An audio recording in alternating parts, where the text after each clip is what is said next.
what's going on? I am the Broken Puppet, and today I have a hell of a tip just for you guys.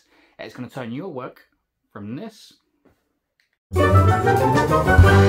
this.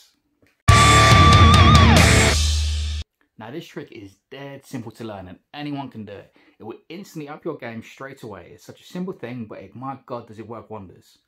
Now just before we jump into it, for those of you who are new, if you like this video and it helps, make sure you click subscribe and click the little bell button to get notified when I put more videos. But for now, here we go. Now what this simple trick does, it corrects a really bad habit that so many people have. You know, I was guilty back in the day. Pretty much every artist out there is probably guilty of it until they realise something either like this or similar to this. To demonstrate this trick, I've got a good friend of mine who's going to do a drawing. He's going to do a drawing of Scarlett Johansson.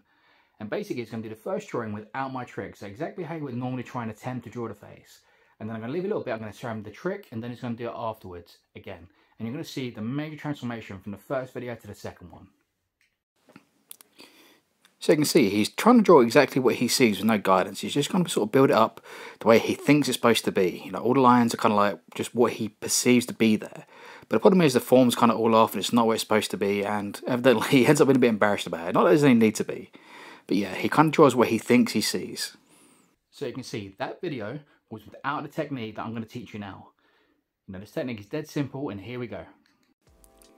So what you want to do is get a picture of the reference you're going to be using. You know, if you can print it out, that's the best. And what you're going to do is mark shapes around all the highlights. So everywhere there's a highlight on the face, I'm going to mark out in the red, so you end up with this. So all the highlights are marked out. And once you've got all the highlights marked out, I like to do them in different colours. So I'm going to do this in the blue now. I'm going to mark out all the shadows in the same principle. So I'm drawing a shape around everywhere there's a shadow, everywhere it's a bit darker. And you can see when it comes off, this is what you're left with. So this is what you want to use. You want to use the sort of centre of this and that. And the idea is you want to draw this. Rather than draw an actual picture, you want to draw this. So you can see here, he's got the reference next to him now, the guidelines he's just drawn up, all the highlights. And what he's doing is just drawing shape by shape. And because it's smaller in that, he gets the form much more accurate. You can see he's being much more technical with it, and he's getting much better because rather than drawing what he thinks he sees, he's actually drawing what is actually there. You know, when it's smaller shapes, it's much easier to compile them and pack them up than it is to try and just make up a straight line out of nowhere. And you can see, I mean, this is literally like, you know, sort of like 20 minutes apart he's drawn this, and you can see the massive difference.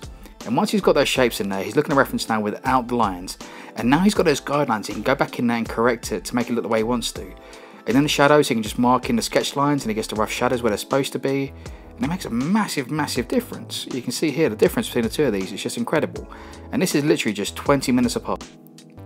So the trick here, what makes the big difference between the first and second picture, and that's in the first one, he's drawing from the face. And the bottom is, when he's in the face, he's not seeing a true full picture of it. He's making up the lines as he goes, drawing what he thinks is supposed to go in the right places. The second one, where he's broken down to the shadows and the highlights, it's like a jigsaw puzzle. And having these pieces next to each other makes it much easier to put it together than it is without it. You know, you need guidance. You know, a lot of time I teach other techniques like the Loomis technique, but there's more than one way to crack an egg, and this is such a good technique. I mean, this is literally 20 minutes apart. The first one took him about, I think it's about half an hour, and the second one took him about 40 minutes to draw, but this was literally just 20 minutes apart. I mean, look at the massive difference he has made in just 20 minutes. You know, he's jumped leaps and bounds with this one simple technique. You know, so please people, give it a go. You know, break it down, get the highlights and the darks, make the puzzle, and use that as your guideline. There you have, people, that is one technique that will instantly up your art game.